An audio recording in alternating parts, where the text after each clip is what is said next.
अच्छा जी, कल की हमारी डिस्कशन हो रही थी एब्जॉर्प्शन प्रोसेस में, और कल हमने प्राइमरली एब्जॉर्प्शन प्रोसेस का जो स्टेप डिस्कस किया था दैट वाज रीअपोर्शनमेंट। रीअपोर्शनमेंट की ज़रूरत हमें क्यों पेश आई, इस पे बात हुई। रीअपोर्शनमेंट के 3 पॉसिबल सिनेरियोज क्या क्या हो सकते हैं, और फिर हर सिनेरियो को डील करने का तरीका। Then service department, they don't serve any other service department, when only one service department is serving other service departments, and where there are reciprocal services, एक सर्विस डिपार्टमेंट दूसरे सर्विस डिपार्टमेंट को सर्व कर रहा है और बदले में सर्विस भी ले रहा है। तो और रेसिप्रोकल सर्विसेज में हमने कहा था 2 मेथड्स होते हैं, एक रिपीटेड डिस्ट्रीब्यूशन मेथड, एक अलजेब्रिक मेथड जिसको साइमल्टेनियस इक्वेशन मेथड भी कहा जाता है। हमने कल यहाँ तक रिपीटेड डिस्ट्रीब्यूशन मेथड तक डिस्कशन हमने कंप्लीट की थी। कोई सवाल, कोई इशू, कोई चीज़ समझ नहीं आई कल के लेक्चर से पूछिए जी बेटा।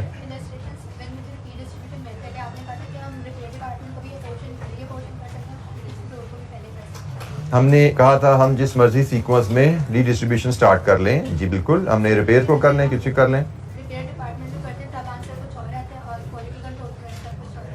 वो आंसर कुछ और आपका मार्जिनली डिफरेंस आ रहा होगा पहली बात। और वो मार्जिनली डिफरेंस इसलिए आ रहा है कि आपने 3 पे इसको क्लोज कर दिया। आप इसको लेके चलते जाओ, 6 पे ले जाओ, बिल्कुल शायद विद फ्रैक्शंस डेसिमल्स के साथ मैच कर जाएगा। ठीक है, जब हम इसको क्लोज करते हैं यहाँ पे तो हमने एक एस्टिमेशन बीच में इन्वॉल्व कर ली। हमें एकेडमिकली यही जानना जरूरी है, हमने एक एस्टिमेशन बीच में इन्वॉल्व कर लिया क्लोज करने से। इसको क्लोज ना करें, हम इसको 4, 5 या 6 स्टेप्स पे ले जाएं तो फिर आप जो मर्जी मेथड पहले करो आंसर सेम होगा। हैविंग सेड दैट, हमारी रिक्वायरमेंट, आई रिपीट, 3 पे मैक्सिमम क्लोज कर देना काफ़ी है, और रिपेयर से शुरू करें, क्यूसी से शुरू करें, हमारे लिए दोनों ठीक है। दोनों पे हमें फुल मार्क्स मिलेंगे। बेशक ऐसे आपने कहा आंसर 2-4 पे फर्क आ रहा होगा, उससे फर्क नहीं पड़ता। एक चीज ध्यान में बिठा के रखिए, एग्जामिनर आपको कॉन्सेप्ट की एप्लीकेशन के नंबर देता है, वैल्यूज के नंबर नहीं होते। तो आपने रिपेयर से शुरू किया, वैल्यू कुछ हो रहा है, क्यूसी से शुरू किया, वैल्यू कुछ हो रहा है। एज लॉन्ग एज आपने स्टेप्स करेक्टली अप्लाई किए हैं, you will get full marks in both the cases. जी, एनी क्वेश्चन, कोई सवाल? यही कॉन्सेप्ट जो मैंने अभी थोड़ा बोला कि आपको स्टेप्स के नंबर मिलते हैं, कॉन्सेप्ट की एप्लीकेशन के नंबर मिलते हैं, वैल्यूज के नहीं। यही वो अंडरलाइन प्रिंसिपल है जिसपे स्टेप वाइज मार्किंग बेस करती है न्यूमेरिकल क्वेश्चन में। क्या आपने पहली कैलकुलेशन परफॉर्म की, फॉर एग्जांपल आपने ये तकसीम की, अब पहली तकसीम ही आपसे गलत हो गई है, परसेंटेजेस आपने गलत लगा दी पहले पे, तो जाहिर बात है अगले सारी वैल्यूज गलत ही आनी है ना। लेकिन अगर एक गलती करने के बाद आगे सारी वैल्यूज आपने ठीक परसेंटेजेस पे कैलकुलेट की हैं, तो इसका ये नहीं कि आपका सवाल 0 हो गया। मतलब यही है कि भैया आपने 3 डिस्ट्रीब्यूशन करनी थी, हर डिस्ट्रीब्यूशन का 1 नंबर था, एक डिस्ट्रीब्यूशन गलत हुई है, उसका कट जाएगा नंबर, 5 नंबर मिलेंगे आपको। This is what we call step wise marking. हालांकि आंसर एब्सोल्युटली रॉन्ग हो गया आपका, आंसर के नंबर नहीं है, स्टेप्स को सही, कॉन्सेप्ट को सही तरह अप्लाई करने का नंबर है। बेशक गलत वैल्यूज लेके आपने स्टेप्स प्रिंसिपली सही अप्लाई कर दिए हैं तो आपको नंबर मिलते हैं। जी, कोई और सवाल कल के लेक्चर से? कोई और क्वेश्चन? अच्छा जी, हम साइमल्टेनियस इक्वेशंस को जरा डिस्कस करते हैं कि यही जो हमने रिपीटेड डिस्ट्रीब्यूशन में काम किया, यही रिजल्ट हम साइमल्टेनियस इक्वेशन से कैसे हासिल कर सकते हैं। साइमल्टेनियस इक्वेशन में हमारे 3 स्टेप में रीअपोर्शनमेंट कंप्लीट हो जाती है।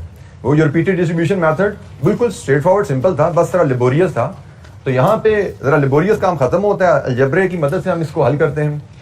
3 स्टेप्स हैं जी हमारे। स्टेप नंबर 1, हमें हर सर्विस डिपार्टमेंट की इक्वेशन बनानी है। हमें हर सर्विस डिपार्टमेंट की इक्वेशन बनानी है। Equation for its total cost कैसे बनानी है, एग्जांपल पे आते हैं, मैं एलैबोरेट सारा आपको वहां पे कर दूंगा। तो हमें simultaneous equation for each service department बनानी है। स्टेप नंबर 2, हमें उन इक्वेशन को साइमल्टेनियसली सॉल्व करना है। अच्छा, साइमल्टेनियसली इक्वेशन को सॉल्व करने की बात करते हैं तो हमारे स्कोप में कितने वेरिएबल्स वाली इक्वेशन सॉल्व करना है? 2 वेरिएबल वाली। तो इसका मतलब हमारे यहाँ पे 2 सर्विस डिपार्टमेंट्स ही आएंगे, 2 से ज्यादा सर्विस डिपार्टमेंट यहाँ पे नहीं आएंगे, क्योंकि हमारे स्कोप में 2 इक्वेशन को, 2 साइमल्टेनियस इक्वेशन को सॉल्व करना ही है। सीए के स्कोप में 3 इक्वेशन को सॉल्व करना नहीं है, क्योंकि 3 वेरिएबल्स होंगे तो 3 वेरिएबल्स के हिसाब से 3 इक्वेशन सॉल्व करनी पड़ती हैं, तो वो हमारे स्कोप में नहीं है सीए के।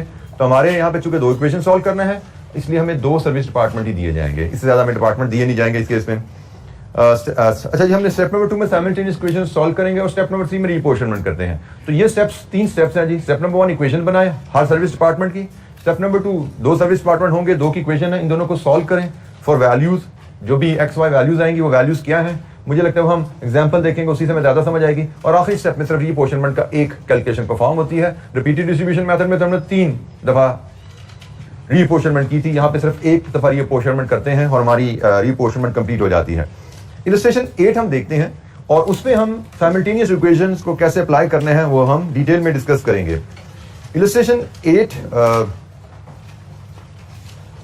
का डाटा अगर आप देखें तो वो बिल्कुल वही डाटा है जो हमने इलस्ट्रेशन 7 में डील किया। ठीक है जी, सेम डाटा है, बस रिक्वायरमेंट सिर्फ बदली गई है कि reapportion service department cost among production department using simultaneous equation and calculate total overheads for each production department. ठीक है जी, तो ये जनाब हमें काम करना है और इसके लिए हमने जैसे कहा पहले हमें इक्वेशंस बनानी है साइमल्टेनियस, फिर हमने उनको सॉल्व करना है और इक्वेशन सॉल्व करने के बाद then we will perform the reapportionment. अच्छा जी, अब 1 बाय 1 इस डाटा को सामने रखते हैं, जरा देख लीजिएगा डाटा को और फिर हम इसको सॉल्व करते हैं जी। इलस्ट्रेशन 10 ये आ गई जी।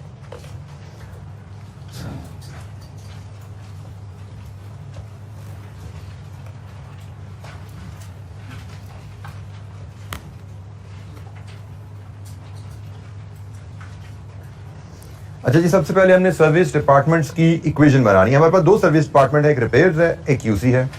तो इक्वेशन बनानी होती है हमने जी टोटल कॉस्ट की। हमने टोटल कॉस्ट की इक्वेशन बनानी है। स्टेप नंबर 1 में इक्वेशन बनाने के लिए हमें वेरिएबल चाहिए होते हैं। You should have this experience from your past learning कि हम अज्यूम सबसे पहले करते हैं, let's assume total cost of service department repairs, पहला डिपार्टमेंट रिपेयर्स है जी आपका, repairs is R and quality control is Q. ये मैंने वेरिएबल रिज्यूम कर लीजिए। मैंने कहा मैं रिपेयर्स की टोटल सर्विस जो total cost of service department, repair की टोटल कॉस्ट को हम आर से डिनोट करेंगे, क्वालिटी कंट्रोल की टोटल कॉस्ट को हम क्यू से डिनोट करेंगे। अगर रिपेयर की टोटल कॉस्ट आर है, क्वालिटी कंट्रोल की टोटल कॉस्ट क्यू है, then R is equal to, R क्या जी 14,000। Is it 14,000 only? No, R is 14,000 plus repair को क्वालिटी कंट्रोल से भी तो 15% हिस्सा आना है ना। रिपेयर्स को क्वालिटी कंट्रोल ने भी तो सर्विस दी है ना, तो क्वालिटी कंट्रोल ने जो रिपेयर को सर्विस दी है वो रिपेयर का खर्चा हो गया ना। तो जनाब रिपेयर डिपार्टमेंट की जो टोटल कॉस्ट है वो 14,000 प्लस 15% ऑफ क्यू। तो 15% को हम 0.15 इक्वेशन में 15/100 लिख दें या 0.15 लिख दें क्यू। ये है जी रिपेयर डिपार्टमेंट की total cost.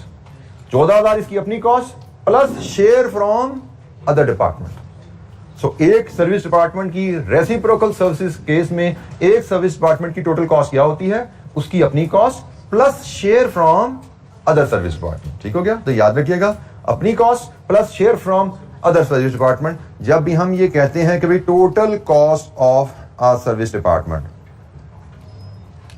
Total cost of a service department that is equal to own cost plus share from other service department.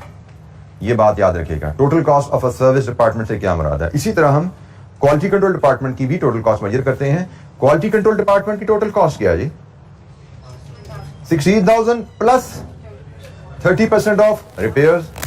So 16,000 plus 30% को हम 0.30 लिख लेते हैं। रिपेयर्स का मतलब आर है। लीजिए जी, स्टेप नंबर 1, 2 सर्विस डिपार्टमेंट्स हमें दिए जाएंगे। सर्विस डिपार्टमेंट्स की टोटल कॉस्ट की इक्वेशन बनाइए। This is how we develop total cost equation for service department, जो मैं स्टेप नंबर 1 लिखा नजर आया था। ऊपर करो नीचे करो।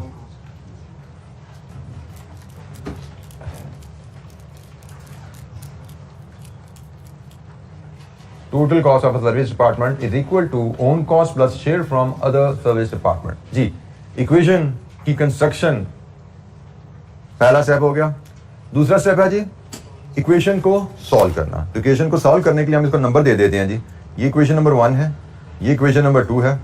साइमल्टेनियस इक्वेशन को सॉल्व करने की डिफरेंट प्रेजेंटेशंस हैं जो आपने शायद अपनी स्टडीज में सीखी होंगी, लेकिन मुझे जो आसान प्रेजेंटेशन क्या लगती है कि आप किसी भी इक्वेशन से आर की वैल्यू यहां से उठा के इसमें फीड कर दो या क्यू की वैल्यू यहां से उठा के इसमें फीड कर दो। ठीक है जी, इन दोनों में से कोई ये काम कर सकते हो। तो मैं क्या करता हूं, मैं आर की वैल्यू पुट, या हम स्टेप 2 परफॉर्म करने जा रहे हैं। जिसमें हमने साइमल्टेनियस इक्वेशन को सॉल्व करना है। तो स्टेप 2 है जिसमें हम कहते हैं जी put value of R from equation 1 in equation 2। अच्छा, ये स्टेप्स अभी चूंकि हम इनिशियल सिचुएशन कर रहे हैं, मैं लिख रहा हूं, एग्जाम में स्टेप लिखने की जरूरत नहीं होती, हम ठक ठक ठक सॉल्व करते जाते हैं। ठीक है जी।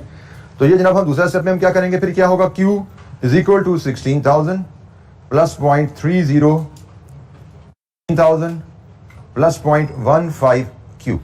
एग्रीड जी। अब इसको आप सॉल्व कर सकते हैं फॉर Q। यहां से बताइए Q क्या आता है जी,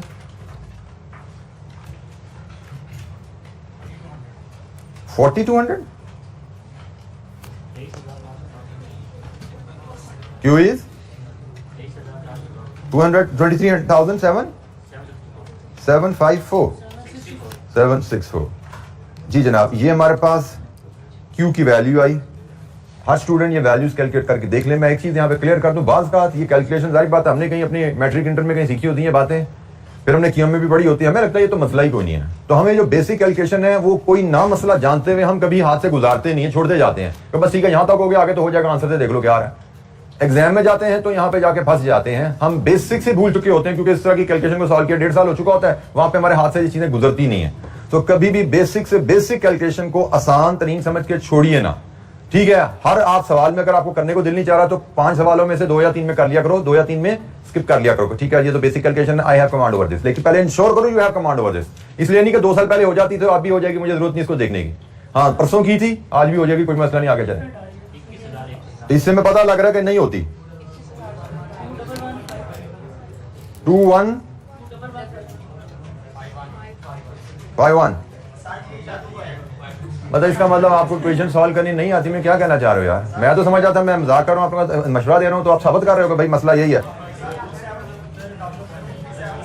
बेटा राउंड ऑफ करने आप जरा फिर एक बार मेरे साथ सॉल्व कर लीजिए, मैं यही कर सकता हूँ। Q is equal to 16,000 plus 0.3 into 14,000, 4,200 plus 0.3 into 0.15, 0.045 Q। इसके बाद आप Q माइनस 0.045 Q करते हैं और ये आपका 20,200 हो जाता है। ये आपका क्या बचता है जी, 0.955 Q is equal to 20,200 and Q is 20,200 divided with 0.955 is equal to 21152। ठीक है जी। अब किसी को कोई एम्बिग्विटी, तो पहले 23,000 4,000 की 2 बातें आई थी। ये वही बात है जो मैं कह रहा था कि आपको समझता बेसिक है, ये तो मसला ही कोई नहीं। तो मसला ही कोई नहीं में आपको पता लग गया कि भाई ठीक है, ये हम 8वीं 9वीं 10वीं में तो कर लेते थे, 8 9 10 में तो बड़े आराम से होती थी, हमसे QM में भी सिखाई गई थी, लेकिन 6 महीने गुजरे बीच में भूल भाल गए हम। एनीवेज, जब आपके पास Q की वैल्यू आ गई, अब एग्जाम में ऑनेस्टली स्पीकिंग ये ऐसे तो बाय द वे ये सारी चीजें तो अब कैलकुलेटर में हो जाती हैं। तो आपने ये लिखना है, उसके बाद सीधी आपने ये वैल्यू लिखनी होती है। मतलब ये सारे स्टेप्स तो आपको देने की जरूरत नहीं होती। तो अगर इसका मतलब कैलकुलेटर का यूज, ये भी एक बड़ी जरूरी बात है, एग्जाम में आपका 1-1 मिनट कीमती है। अगर आपके पास जो अलाउड कैलकुलेटर है उसमें ये फंक्शन अवेलेबल है, यू मस्ट लर्न दैट, उसको सीखिए ताकि एग्जाम में आप अपना 1-आध मिनट कीमती बचा सकिए। एग्जाम में आपको ये इक्वेशन बनानी है, स्टेप लिखना है, उसके बाद सीधा आप निकाल क्यों ये आ रहा है भाई, स्टेप दिखाने की कोई जरूरत नहीं होती आपको। और मुझे तो लगता है शायद इवन ये भी दिखने की जरूरत नहीं होती, आप तो सीधा लिखो सॉल्विंग इक्वेशन क्यू ये आ रही है, ऐसा ही है ना। आप तो ये सॉल्विंग टू इक्वेशन क्यू ये आया और आर क्या आया, आर बताओ क्या, 17173। तो मेरे हिसाब से एग्जाम में आप ये सारी कहानी स्किप कर सकते हो। ये सारी कहानी जो मैंने ब्लू में सर्च कर दिया, ये सारी कहानी स्किप कर सकते हो। आपने ऊपर इक्वेशन बनाई है और नीचे लिखना जी सॉल्विंग इक्वेशन क्यू ये है आर ये है, दोनों चीजें कैलकुलेटर से आपको मिल रही हैं। अब जब ये काम हो गया, अब स्टेप 3 आता है विच इज रीअपोर्शनमेंट। ठीक है जी। और रीअपोर्शनमेंट के लिए फिर वही रीअपोर्शनमेंट वाला फॉर्मेट लाएंगे आप सामने। स्टेप नंबर 3 परफॉर्म करना है। रीअपोर्शनमेंट का फॉर्मेट कितने डिपार्टमेंट है जी, 4। तो 1 2 3 4 और एक कॉलम हम बेसिस का बनाते हैं क्योंकि रीअपोर्शनमेंट की बेसिस तो बहरहाल हमें चाहिए। तो जनाब ये आई बेसिस, यहां पे डिपार्टमेंट्स हमारे हैं machining, assembly, repairs and QC। और हमारे पास एलोकेटेड एंड अपोर्शन्ड ओवरहेड्स की फिगर अवेलेबल है। It is 50,000, 40,000, 14,000 and 16,000। अब हम पहले रिपेयर्स को रीपोर्शन कर देते हैं, फिर क्यूसी को कर देंगे, और हमें इसकी जो बेसिस दी गई हैं रिपेयर की 50, 20 एंड 30 है, और क्यूसी की 30, 55 एंड 15 है। ठीक है, ये वही रीअपोर्शनमेंट का फॉर्मेट है जो हमने कल सीखा था। सेम फॉर्मेट पे जब रीअपोर्शनमेंट करनी है वो तो इसी फॉर्मेट पे होनी है। अच्छा जी, अब रीअपोर्शनमेंट करते हुए सब ख्याल क्या करना है कि जब हमने रिपेयर डिपार्टमेंट की कॉस्ट रीपोर्शन करनी है तो वो हमने वो टोटल कॉस्ट जो स्टेप 2 से निकाली है वो करनी है। रिपेयर डिपार्टमेंट की टोटल कॉस्ट है 17173, हमने इसको रीपोर्शन करना है। और इसी तरह जब क्यूसी की तकसीम करनी है तो क्यूसी की कॉस्ट हमने रीपोर्शन करनी है 21152, और ये एक स्टेप पे हम रीपोर्शनमेंट करेंगे तो ये जनाब हमारा काम 00 वाला पूरा हो जाएगा। करके देख लेते हैं जी। तो 17173 का 50%, 8586.5, चलें जी। इसका 20%, 3434.6, इसका 30%, 515.1.9। ठीक है जी। अब 21152 का 30%, 6346, इसका 55%, 11634, और इसका 15%, 317 2.8। लीजिए जी, अब आप इनका अगर टोटल करेंगे, मशीनरी का टोटल,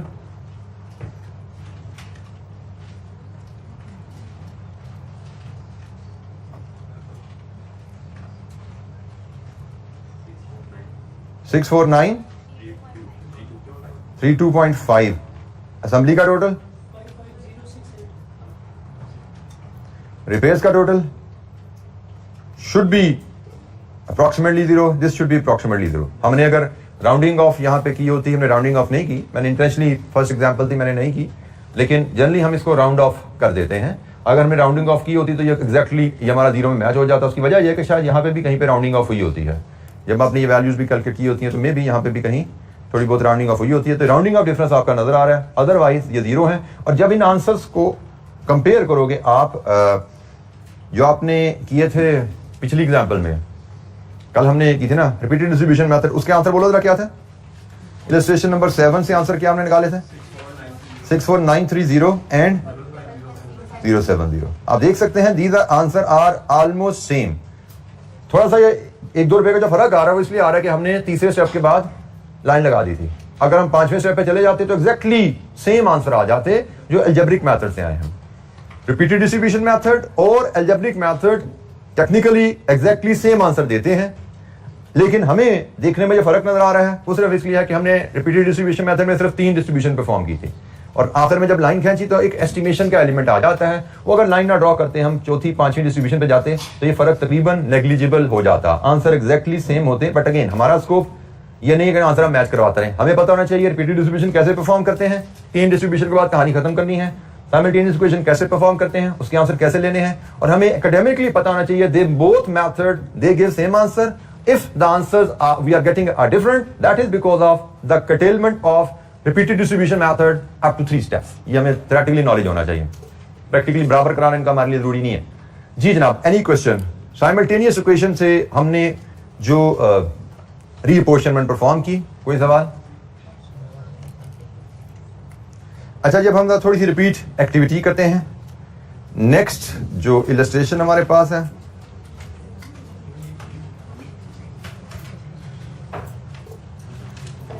इलस्ट्रेशन 9 हमारे प्लान में नेक्स्ट इलस्ट्रेशन है जी, illustration 9। Let's have a look at that.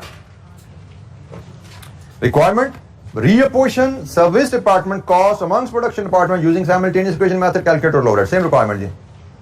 XYZ has 3 production departments, alpha, beta, gamma, and 2 service department, maintenance and payroll.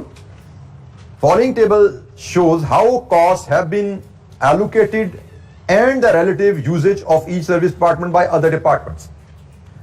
जनाब डिपार्टमेंट्स हमारे पास हैं 3, ये प्रोडक्शन के हैं और 2 ये सर्विस के हैं, और इनकी डिपार्टमेंटल कॉस्ट मतलब एलोकेटेड एंड अपोर्शन कॉस्ट हमें गिवन है जी। ये हर डिपार्टमेंट की कॉस्ट हमें 5 डिपार्टमेंट की 3 प्रोडक्शन 2 सर्विस गिवन है। Then proportion of services as percentage, M ने सर्व किया अल्फा को 20%, बीटा को 30%, गैमा को 25% और P को 25%, M ने सर्व किया और P ने सर्व किया परसेंटेज में 25, 25, 30 और 20। सिमिलर पैटर्न पे डाटा जैसे पिछले एग्जांपल में था, फर्क सिर्फ ये आया कि यहाँ पे प्रोडक्शन डिपार्टमेंट्स आपके 3 हो गए हैं। पिछले एग्जांपल में शायद प्रोडक्शन डिपार्टमेंट 2 थे, 2 प्रोडक्शन 2 रिपेयर थे, यहाँ पे 3 प्रोडक्शन 2 सर्विस हो गया। हमने जैसे बात की में प्रोडक्शन डिपार्टमेंट बेशक 6 हो जाए, सर्विस डिपार्टमेंट 2 से ज्यादा नहीं होंगे। ये स्कोप लिमिटेशन है, मतलब हमारे सिलेबस की लिमिटेशन है, क्योंकि हमें 2 से ज्यादा इक्वेशन बना के साइमल्टेनियस इक्वेशन सॉल्व करना, that is not in our scope. तो जनाब इसको भी सॉल्व करते हैं साइमल्टेनियस इक्वेशन की मदद से। पहले इक्वेशंस बनेंगी, फिर इक्वेशन सॉल्व होंगी और फिर उन इक्वेशन से जो आंसर हमें निकलेगा उसको लेकर हम रीअपोर्शनमेंट परफॉर्म करेंगे। Illustration number 9।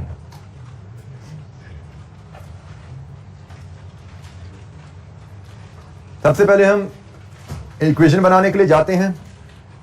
Assume total cost of service departments are by the way assumptions तो उसने मैं दे दी, ऑलरेडी दे दी है, M और P उसने दे दी हुई है। तो वो जनाब M is equal to 2500 plus कितना जनाब P से हिस्सा आया है 20%। हमने क्या लिखा था यहाँ पे, ये जुमला याद रखिएगा। मैं एक चीज क्लियर कर दूं कि इस क्वेश्चन में जो गलती होती है ना बच्चों से, वो यहां पे होती है। इक्वेशन बनाते हुए जो हम प्रोपोर्शन लगाते हैं वो गलत लगा देते हैं। तो ये ध्यान में रखना है, own cost plus share from other service department, ठीक है जी। तो जनाब जब हम इक्वेशन बना रहे हैं, एम की own cost 2500, share from other department, P से कितना हिस्सा आया 20%, तो 0.2 पी। और पी की total cost, own cost 2700 plus share from other department 0.25 P, sorry M लीजिए जनाब। अब सॉल्विंग, इनको सॉल्व कीजिए। एम की वैल्यू बताइए, पी की वैल्यू बताइए, कैलकुलेटर पे सॉल्व कीजिए और बताइए क्या वैल्यूज हैं। पी की 3500, एम की 3200। लीजिए ये वैल्यूज कंफर्म कीजिए। Every student should learn how to solve this equation on the calculator and get these answers. हमें एग्जाम में यही प्रेजेंट करना है, क्योंकि हमें क्यूएम में सिखा दिया गया है कैलकुलेटर की मदद से इक्वेशन को सॉल्व करना। वो जो सीखा था हमने इस तरह के सवालों पे अप्लाई करने के लिए सीखा था। तो जनाब एम और पी की वैल्यूज आर बी ओके। किसी बच्चे को कोई दिक्कत है तो अपने साथी से पूछ ले, क्योंकि मुझे नहीं आती है करनी कैलकुलेटर पे। बट मेक श्योर हर बच्चा इसको सीख के यहां से क्लास से ही बाहर निकले।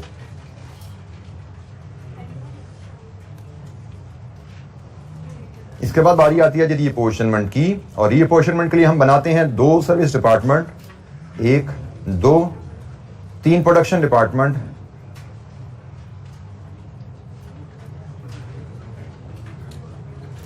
और एक बेसिस का column. So basis alpha beta gamma M P, ये हमारे प्रोडक्शन डिपार्टमेंट हैं, ये हमारे सर्विस डिपार्टमेंट हैं।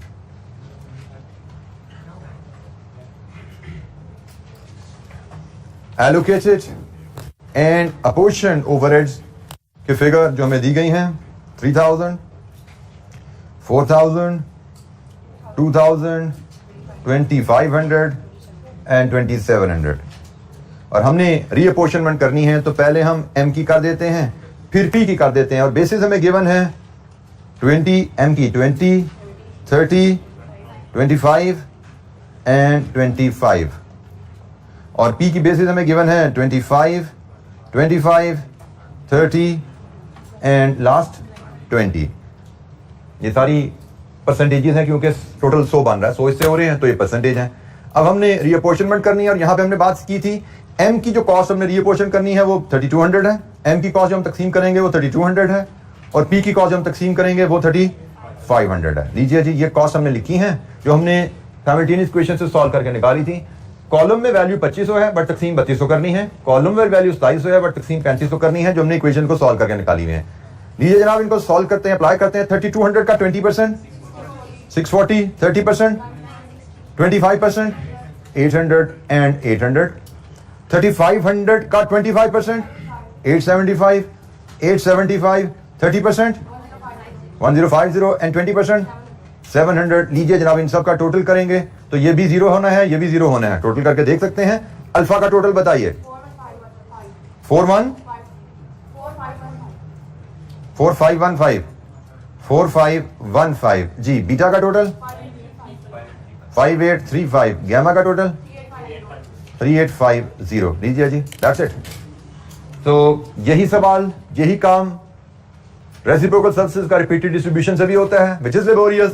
यही काम अलजेब्रिक अप्रोच से भी होता है, साइमल्टेनियस इक्वेशन के इस्तेमाल से भी होता है। आपके सामने है एनी क्वेश्चन, कोई स्टेप समझ नहीं आया पूछिए।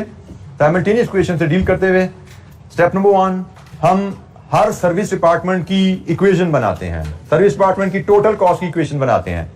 स्टेप नंबर 2 में इन इक्वेशंस को सॉल्व करके एम और पी की वैल्यूज निकालते हैं, और स्टेप नंबर 3 में एक स्टेप में रीअपोर्शनमेंट करके हम इसको रीड कर लेते हैं। कोई सवाल?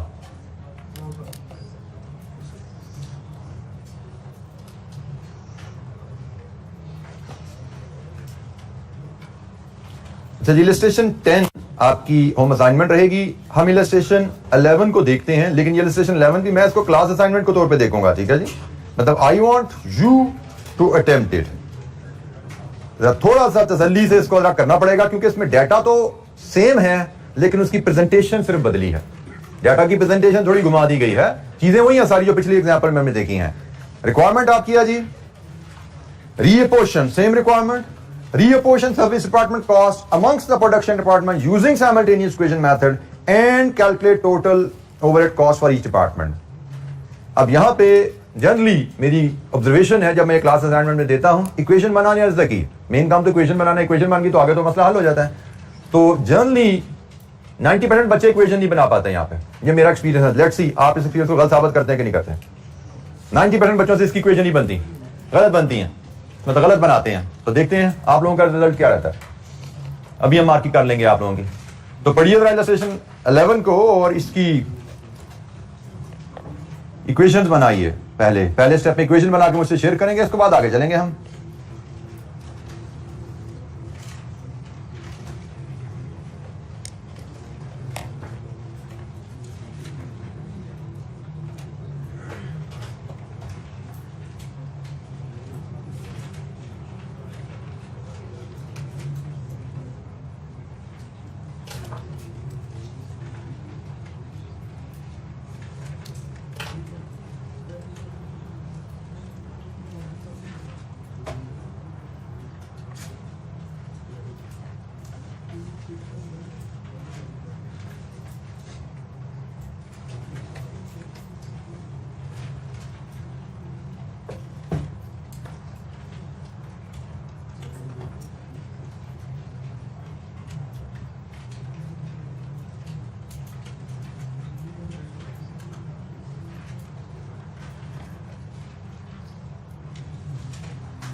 इक्वेशन में ये जो बस अंडरलाइन चीज है, ये अंडरलाइन वैल्यू लाना, दिस इज द की।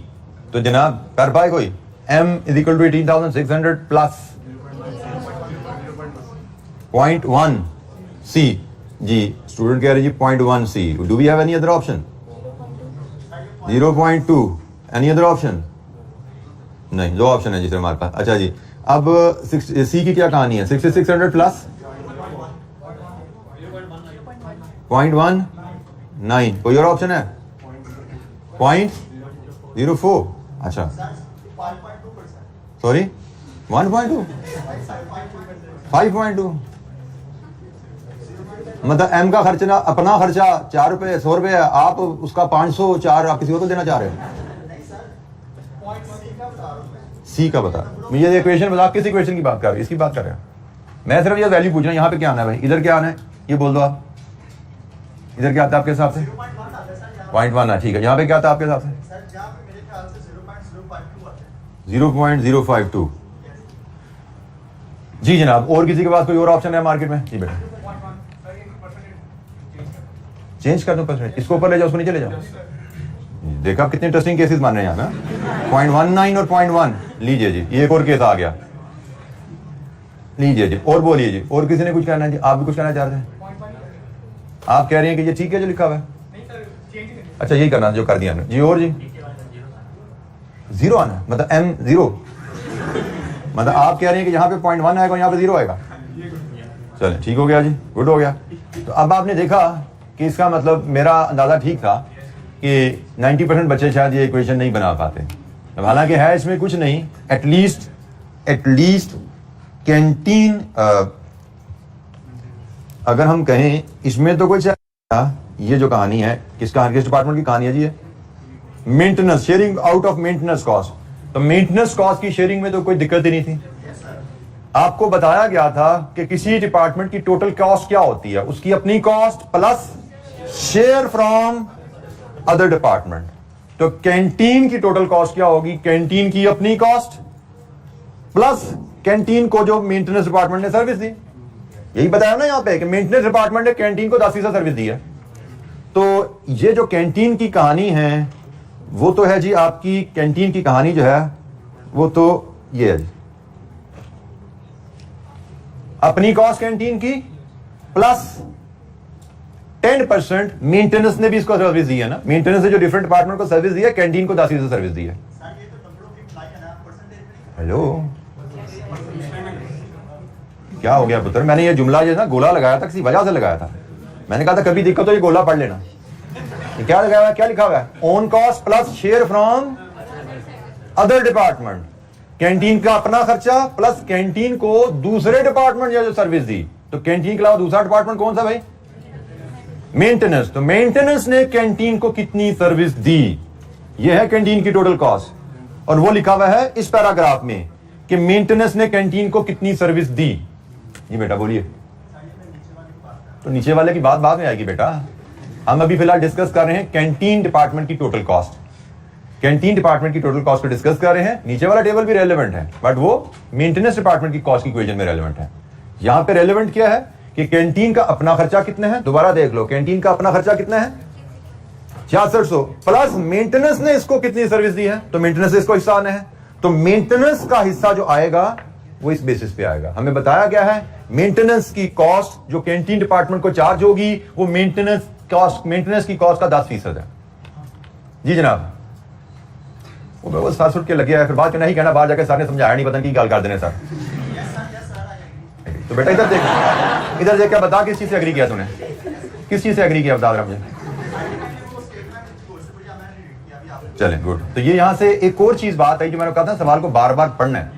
तो अगर आप सवाल को बार बार नहीं पढ़ते तो चांसेस हैं कि पहली दफा में आप मिसगाइड हो जाते हैं, क्योंकि आपके जहन में एक ह्यूमन एक मेडिकल फैक्टर है कि आपके जहन में अपने प्रायर एक्सपीरियंस को लेकर माइंडसेट होते हैं, क्योंकि आपने पिछली एग्जांपल में खास अंदाज में डाटा की प्रेजेंटेशन देखी हुई है। आप इसको पढ़ते हुए भी उसी अंदाज में इसको रिलेट कर रहे होते हो, आप इसको ऑब्जेक्टिवली नहीं देखते। इसलिए कहा जाता है भाई दूसरी दफा तीसरी दफा पढ़ोगे तो पता लगेगा। और मैंने जो तवज्जो दिलाई जाती है जिन पॉइंट्स पे, उनको कोशिश क्या करें उसी तरह हाईलाइट करके जहन में रखा करें, क्योंकि आई नो यहां पे प्रॉब्लम आ जाती है। अपनी cost plus share from other department. So canteen की जब इक्वेशन बनाते हैं तो कैंटीन का अपना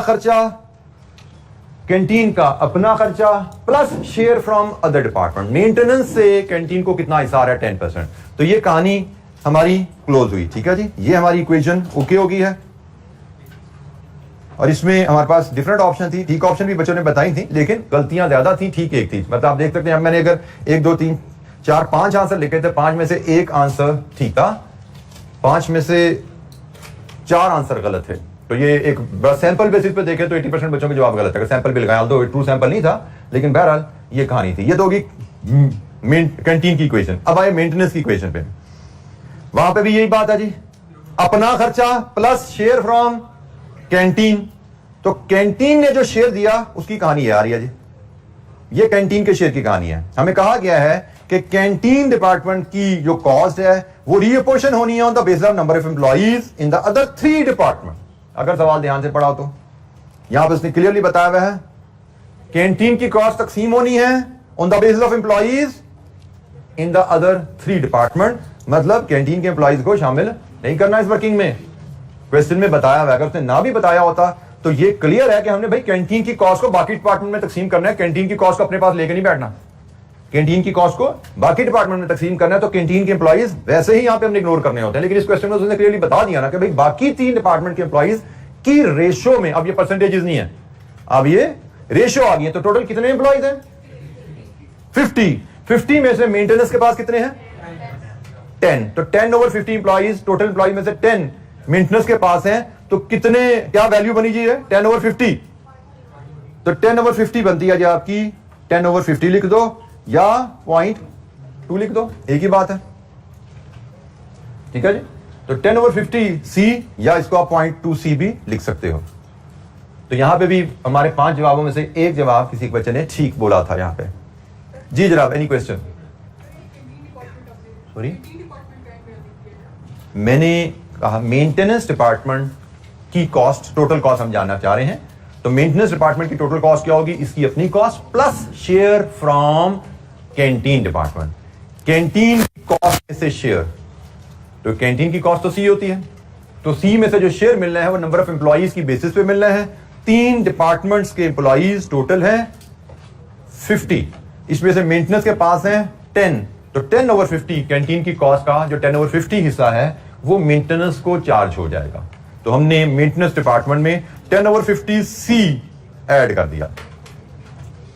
10/50 या 0.2 एक ही बात है।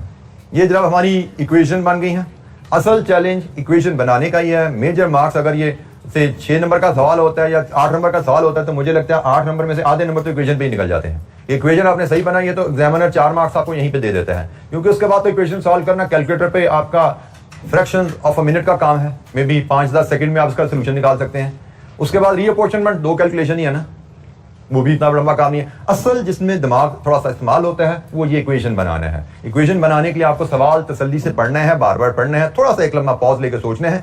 और वो जुमला जो मैं बोलता हूं कि भाई किसी भी डिपार्टमेंट की total cost is its own cost plus share from other department, वो जुमला जहन में लाएंगे तो ये चीज इक्वेशन आपकी शायद ठीक बन जाती है।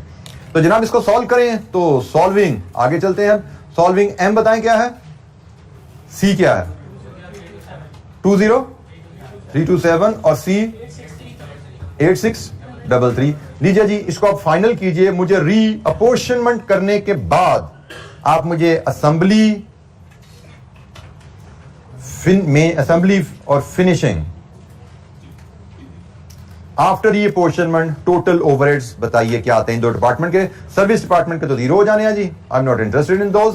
मुझे इन 2 डिपार्टमेंट्स के ओवरहेड्स बताइए रीअपोर्शनमेंट के बाद क्या आते हैं। तो कंप्लीट कीजिए इस कैलकुलेशन को, और रीअपोर्शनमेंट के बाद ये वैल्यूज क्या आती हैं बताइए जरा।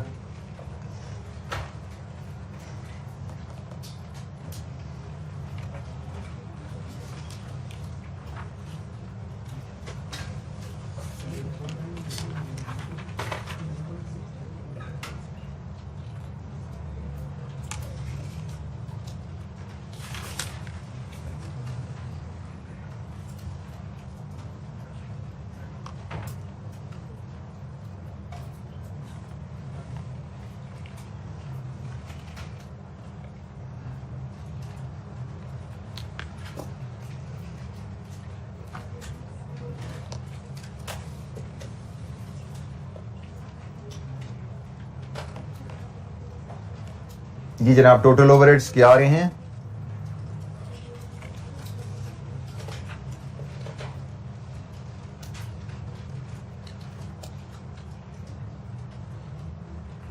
असेंबली के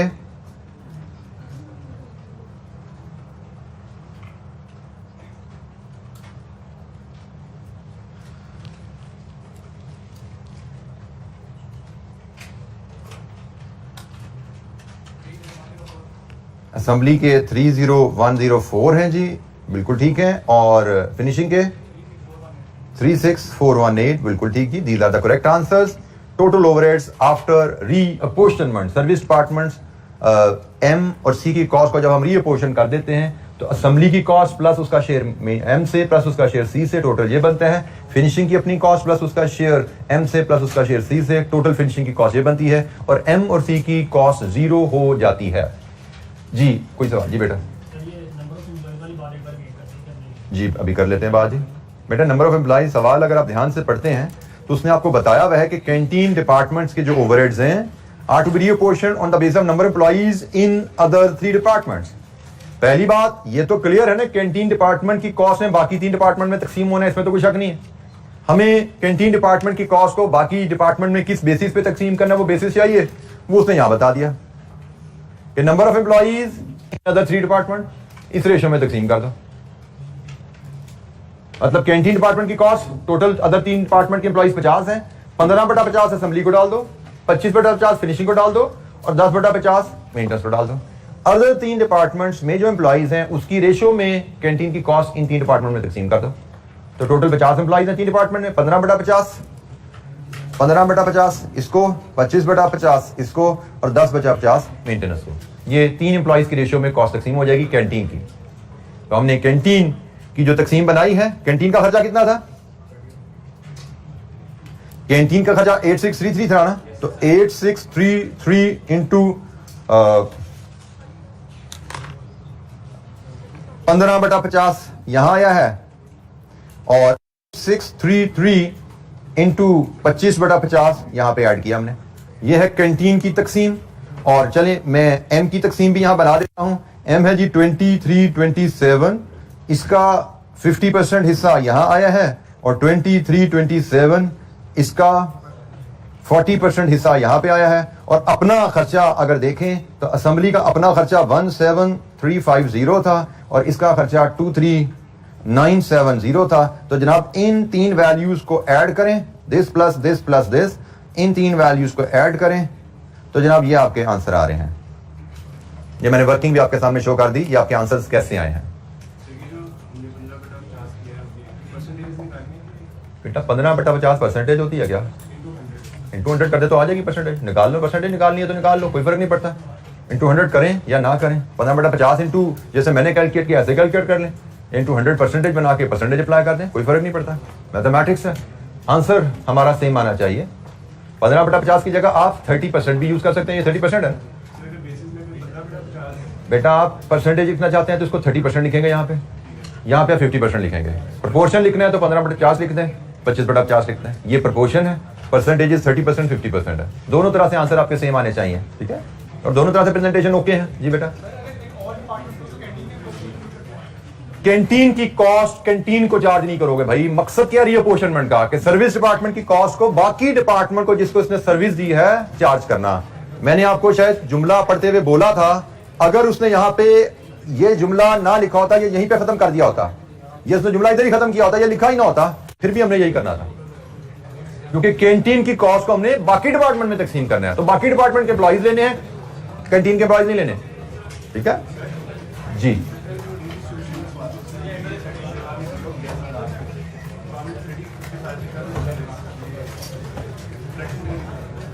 जी वो प्रोपोर्शन बन गए थे ना, क्योंकि उसके 100 हिस्से नहीं रहे, परसेंटेज तो तब रहती है जब 100 हिस्से हो। जब 100 नहीं है तो फिर ये प्रोपोर्शन बन गया है। अब ये 30% नहीं है, ये 30 और 85 है, ये 55% नहीं है, 55 और 85 है। यहां पे ये 100 55% था। बेटा फर्क नहीं पड़ता, फर्क आ रहा है, आंसर फर्क आ रहे हैं आपके। प्रेजेंटेशन मैटर नहीं करती बेटा, आप प्रोपोर्शन लिख दो, आप परसेंटेज लिख दो, दोनों बातें ठीक है, आंसर सेम आ रहा है आपका, कोई फर्क नहीं पड़ता। विदाउट फ्रैक्शन से क्या मुराद है आपकी? मैंने 85 इसका सम है, जिसका उधर उसका सम 50 है, वहां पे नंबर ऑफ एम्प्लॉइज का सम 50 है, यहां पे हिस्सों का सम 85 है, 30/85 ही है बेटा। 30 रेशो 55, ये रेशोज हैं, इन रेशोज का प्रोपोर्शन बनाए तो ये बनते हैं, रेशोज के प्रोपोर्शन ये बनते हैं। इसलिए आपको प्रोपोर्शंस और परसेंटेजेस का चैप्टर भेजा गया कि उसको कीजिए। इन रेशियो के प्रोपोर्शन ये बनते हैं, ठीक है। ये दिस इज मैथमेटिक्स, इसमें कुछ में गलती या कोई चेंज नहीं है, सिंपल ये प्रोपोर्शन, ये रेशियोज इस प्रोपोर्शन में कन्वर्ट होती हैं। जी एनी क्वेश्चन, कोई सवाल? अच्छा, ये आज के लिए इतना ही। कल इंशाअल्लाह हम एक क्वेश्चन है हमारे पास पास पेपर का, क्वेश्चन 1, उसको देखेंगे और नेक्स्ट स्टेप जो हमारा है एब्जॉर्प्शन प्रोसेस का, उसकी तरफ मूव करेंगे। स्टेप नंबर 5 जो फाइनल स्टेप है हमारा, जिसमें हमने फाइनली ओवरहेड कॉस्ट को पर यूनिट में अब कन्वर्ट करना है। अब हमने ओवरहेड कॉस्ट को पर यूनिट में कन्वर्ट करना है, जो अल्टीमेट हमारा एब्जॉर्प्शन ओवरऑल इस प्रोसेस का एम था। तो वो कल इंशाअल्लाह हमारा कंप्लीट होगा। आज के लिए इतना ही। Thank you very much. अस्सलाम वालेकुम।